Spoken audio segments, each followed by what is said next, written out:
most fields, I think healthcare especially, but also behavioral health within healthcare especially, tend to be mired with red tape. And once you're in it, it can be really hard to see around it. And one of the things that we have grappled with, and I think have finally found our way to the other side of on the mental health side, is just stopping and asking, why does this have to be so hard? And it's where most of our best solutions have come from, is how do we simplify this? Why does this have to be so hard? And we'll talk about that a little bit more. All right, here we go. I'm going to pretend I'm pushing record because that feels right. Okay, I'm pressing record. Boop. Hi, everybody. I'm Lauren Howard. I go by L2. Yes, you can call me L2. Everybody does. It's a long story. It's actually not that long a story, but we'll save it for another time. Welcome to Different, Not Broken, which is our podcast on exactly that there are a lot of people in this world walking around feeling broken, and the reality is you're just different, and that's fine. We have 4 ground rules that I'll go through really quickly. The first one is I'm going to say fuck a lot. It's just going to happen. There's going to be lots of bad words. I've got a potty mouth. Second is I tell stories about everything, and then my stories have stories, and then we end up like 3 miles away from where we started because the side quests are various and sundry. 3, we're going to tell dead dad jokes. If those make you uncomfortable, please say hi to both of your living parents. 4, anything that comes out of your face is appropriate here. We do not police language. We do not police access to feelings. Whatever you feel, whatever responses you have, they are perfectly appropriate and welcome here. You are not expected to change anything about yourself, and we do not apologize for being human. So we opened a mental health practice about a year ago. And this is my second mental health practice. I ran a practice for about 10 years. It was a different time. It was it actually was not in the 1900s. It was in the aughties. But before telehealth really took off, before this idea of like fully virtual practices was a thing, even on a small scale, people were not doing fully virtual practices, at least much at that point.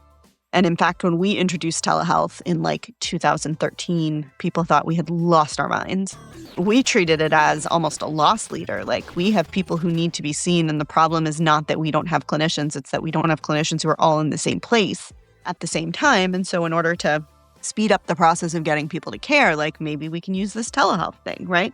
And it was very effective. And also, like, the number of people who were like, I think your malpractice insurance is not going to cover that. And I was like, you don't think that was my first phone call just to malpractice insurance? Like, do you think this is my first day on planet Earth? And so we took a very similar approach then, which is like, it just doesn't have to be so difficult. It does not have to be so hard to get to care.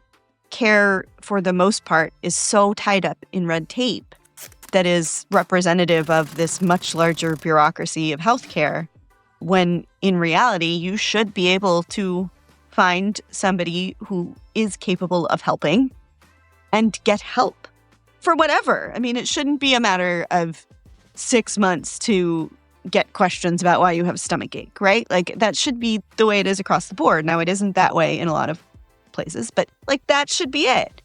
And so then, I mean, this again is more than 10 years ago. The situation that we were seeing was people who would end up in the emergency room rather than with us because they either didn't know we were there or didn't know where to go. And these were not people who needed to be hospitalized. These are people who just needed to talk to somebody or find a place that could help them, whether they were in crisis for some reason, whether they were feeling severely depressed, whether they were having thoughts of harming themselves, but no plan or intent. But they kept ending up in the emergency room. And then the emergency room, after they were already there for several days, would send them to us. And it was so backward because by the time they got to us, who they never needed to be in the emergency room to begin with, by the time they got to us, they were worse. Because I don't know if you know this, the emergency room is not fun, especially if you are having some sort of mental health crisis. And most people don't need to be there for mental illness. And so people would get to us, and the question we should have been asking was, how do we get them here first? They shouldn't be going to the emergency room. We need them to come to us first. And so we partnered with some people in the community, and we started operating as an urgent care. And we started having patients look for mental health urgent care, finding us instead of your nearest emergency room. We made ourselves available. We had a very small team who were willing to come in when appropriate if there were patients in crisis. That meant sometimes we worked weekends. It meant sometimes we worked nights. And it also meant we started using telehealth because sometimes it was just easier to, get the provider on a video screen rather than waiting for one of 17,000 different solutions to fall into place where there were so many moving pieces. The point being that that problem was fairly quickly fixed. It didn't take us that long to build out that program because we took the approach that I don't think this has to be so difficult. I understand why it is. I understand how we got here, but maybe we can do something really simple and make it not that. My dad always used to tell me that I didn't know that I couldn't do things until I'd already done them. So it is not surprising that that attitude has followed me into whatever this phase of life is. But, we now have this very innovative program for autism assessments and ADHD assessments that is available through our mental health practice, available in all 50 states. And it very much came from a similar place, which is that the same thing keeps popping up. Then it was patients are ending up in the emergency room when they just need to come to our office instead, or any office. It didn't need to be our office. It just needed to be an office who could help them. We just happened to be the one that was willing to kind of figure out this program. And this is very much the same thing. We started dealing heavily with burnout. We've talked about this before. And our primary topics that we were talking about through groups and mental health services were burnout, toxic work environments, workplace trauma. The overlap between those things and autism spectrum disorder or suspected autism spectrum disorder, very high, very high. And autistic burnout is a different beast all its own. And so we would get people, and I feel so fortunate that these people felt comfortable coming to our groups because in hindsight, that in and of itself was a triumph that we ended up with so many neurodivergent people who were willing to just go talk to strangers on video on the internet and find out where those resources were to get the assistance that they needed. But we just had a lot of people coming to us after groups saying, this was super helpful. The more I talked about this, the more that I think that this is coming from what I think might be autism. Can you help me find somebody who can do that assessment? Our answer was always no. I mean, we'd love to, but no, because there just aren't that many groups. There aren't that many people who offer this service. It's complicated. It's expensive. And it led to me doing what I always do, which is asking the question of why does it have to be so difficult? Why do I feel like we are failing our patients because we can't offer a service that seems to be right in front of me? I kept looking at it going, I feel like there's another way to do this. What I kept finding, because we did try really hard to research different solutions in different states and facilities that would do the testing and individuals who would do the testing. And what we found was it was very hard to find anybody who did testing for adults. There were some, but they were very rare. Most people focused on kids, and that makes sense, but still. We changed the guidelines or the criteria for autism spectrum disorder when the DSM-5 came out, and that meant that there were a lot more people who met the criteria for what was this now expanded version of autism, who always met the criteria for something. To be very clear, they always met the criteria for something. We just didn't intervene a lot. In previous generations, we let kids be quirky and uncomfortable, and that's caused a considerable amount of trauma for a lot of people. Point being, though, we changed the criteria, but didn't make services available to all of these people who were now technically autistic. And so there's this whole world of adults who are just coming around to this idea that hey, maybe my brain works differently for a reason. Maybe I'm not just an oddball. And first off, you're allowed to be an oddball, and being an oddball is great. And second off, your brain working different is not a problem. It may need to be supported, but it is not a problem. Different is not broken. Funny how that works. But our patients, again, it kept coming up. I mean, over and over, it kept coming up. And we would reach out and find people, and they were either booked out for a year. They didn't see adults.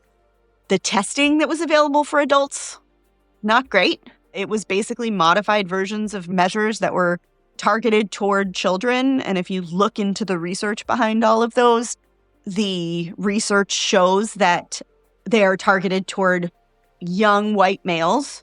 So 80% of the population is not even considered in a lot of the testing that's there. And then more than that, there's this incredible emphasis on testing, which is, I get it. I understand we need clinical data. We want as much clinical data as we can possibly get. But the emphasis is not on clinical skill or clinical expertise, which is important. It's so important. It's the most important part of this. The testing does not make a diagnosis. The clinician makes a diagnosis. And so, of course, I feel like I'm drowning in data and all of these different problems that clearly I did not unearth. They were well documented before, but I felt like I had stumbled upon this thing that it was absolutely on me to fix. Welcome to my brain. I just kept saying it over and over. I don't think this needs to be this hard. I don't think this needs to be this hard. We are very fortunate that we have some clinical advisors from a number of different institutions, and I spoke to a bunch of them, and I will never forget talking to one of them and saying, like, am I oversimplifying this? Like, am I making a very, very simple solution out of what is a very complex problem because I don't know what I'm doing? Or is this correct? I said, I feel like we could simplify this process a whole lot by removing some of the kind of bureaucracy and the paperwork in the process. And our advisor said, oh, you're right. You can definitely do it, but you're going to make a lot of people mad. And I kind of went, yeah, I don't think that's a deterrent for me. I feel like it should be, but it's not. And so I went to my clinical team and said, figure out how to build it. And it took them a little while, but they came back with this thing that we then put in front of all the powers that be and contacted a whole lot of psychologists and said, hey, do you want to come do this thing? It has not been without criticism, to be honest. I mean, there's an old guard for a reason. They've been around a long time. Some of them are not super sure about this quirky, innovative, new way of doing things. But the number of people who have just been on board because this is a thing that somebody needed to do has blown my mind. And I still look around every day going, this is ours. We get to do this. We get to work with these people who are magical and wonderful and special and just need to be told that they are all of those things. And it all came from this idea of, why is it that there is a human in this world who says, I think I need help. I think I need support. And the answer is, okay, well, first, dig through and find the needle in this haystack to find the 3 providers in your community who do these services. Once you find one of them that takes your insurance. If none of them take your insurance, find one of them who you can afford. If you can find one that you can afford, get on their schedule. If you can do that, wait the year. Then, if you could do that, sit down for 8 to 12 hours of testing to answer questions about things that you don't necessarily understand on paper, questions that are often binary states that do not align with how neurodivergent brains work. I understand that you're here because you struggle with executive function. So please sit still for 12 hours. That makes sense. And when you're done with that, we will make an assessment based on guidelines and criteria that don't think that women and non-binary people exist. That all sounds like a winning situation, right? And I don't say that to be critical of the way it has historically been done. We need full neuropsychological batteries. We need the ability for somebody to sit for those 8 to 12 hours of testing, if that's what it is. I've seen people who do it in 3 or 2. I've seen people who do it in 16. So it could be either end of that. That is not to be negative toward those individuals. It's certainly not to be negative toward their wait times. Those wait times come around. Honestly, it's because they only have so many people who can do these assessments and they take time. What they charge is commensurate with the amount of time that they spend. I have not seen a lot of people who are charging something that I feel like is just an exorbitant amount for very little work. That is not anything that I've seen in this field. I've seen people who put in a lot of hours and a lot of assessment and a lot of time writing reports, and all of that is very expensive. We need those services the way that they are. But people are still struggling, and they still want answers about their brains, and they still want to feel like maybe there's a reason why they're wired the way they are. And it didn't have to be so hard to get them that answer. And then on the other side of that, to get them really basic supports that are just not available for adults at all. At all. They're not available for adults. I always want to say this, though, when we talk about our diagnostic programs and access to diagnosis and the importance of diagnosis. If you feel like you need an autism diagnosis, or you feel like it might be something that applies to you, you've read about it, you've researched it, which you all have, and you think it's important to you, great. Self-diagnosis is valid for a number of reasons, one of which including your brain. I literally run a company where we do assessments for autism every day, and it is the bulk of our income. And I am telling you that if an evaluation would not change your life in some positive way, if getting that official diagnosis would not make your life better, would not get you access to accommodations, would not get you access to support structures or support services, skip it, right?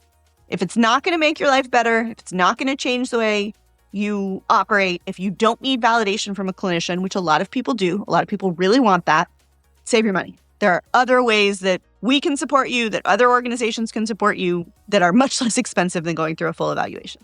On top of that, one of the reasons that people, and they say this to us all the time, and I think I've said this before, but I'm going to say it again.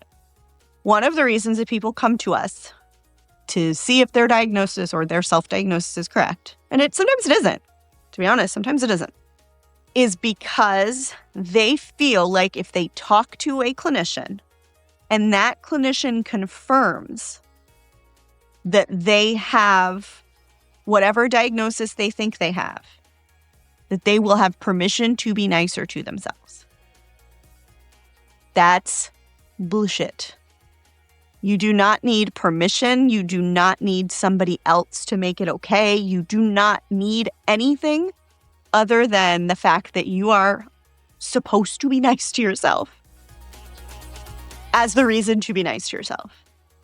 If you feel like the benefit that you are going to get from an assessment is that now you don't have to be your own bully, you don't need an assessment.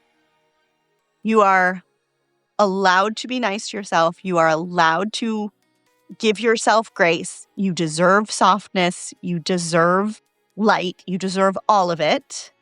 Whether you have an official diagnosis or not, whether it's autism or not, whether it's a purple spotted unicorn or not, it doesn't matter.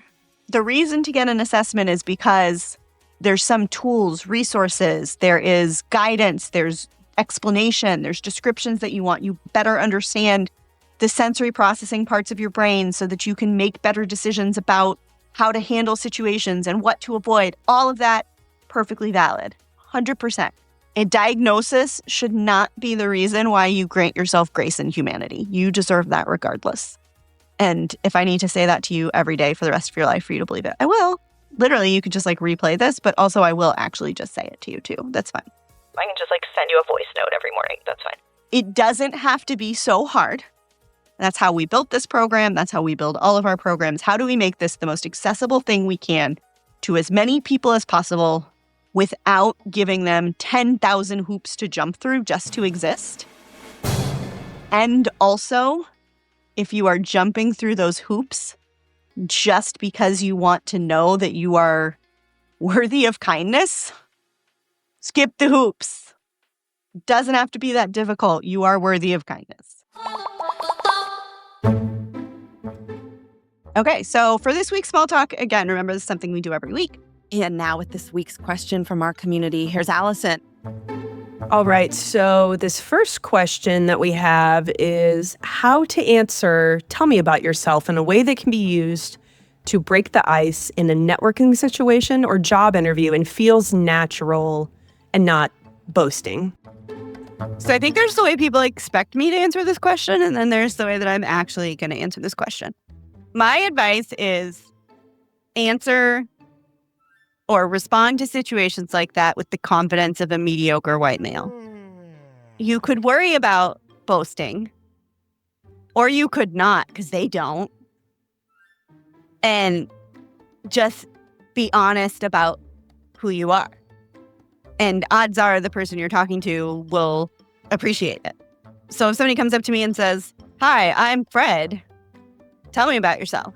I'll say, "Hi, I'm L2. I'm the CEO of LB Health. We're a 50-state mental health company. We developed a assessment for adult autism that has significantly reduced time to care in our community. And I love what I do, and I'd love to know more about you." Was that bragging, maybe a little, probably. But also, like, it was honest. It was true. I can back it all up with information and details, and they're probably going to have questions about what I said because I just said a bunch of stuff that nobody expected. Nobody who doesn't know me expected. Like, nobody thinks that that's going to be the next thing that comes out of my mouth. I was at a conference not that long ago, and afterward, I was kind of small talking with this lady, and I had just done the conference as the CEO of my company, where I stood on stage and as an expert talked about the things that I know that led us to founding our company. And the first question this woman had for me was, "What does your husband do?" And I said, "He ironed my suit jacket before I got here." That is what he did that day. So first off, I think you need to worry less about bragging, because talking about your accomplishments is not bragging. You're not saying, "I'm the best vice president of sales in the whole country and maybe even the world. I checked on the galaxy. I'm like number 3. That's not what you're saying. You're saying, "This is my job. I really enjoy it. I also go to school part-time. I'm a parent, or I am a caretaker for someone, or in my free time, I really like Formula One racing," or whatever. And it's direct. Nobody is expecting you to be humble when you're literally telling them who you are. But also, anyone who is going to think you are not humble enough when you tell them who you are is probably not somebody you want to be talking to. Go find somebody else to network with. Thanks for being here, guys. Have a good day. Love you, mean it.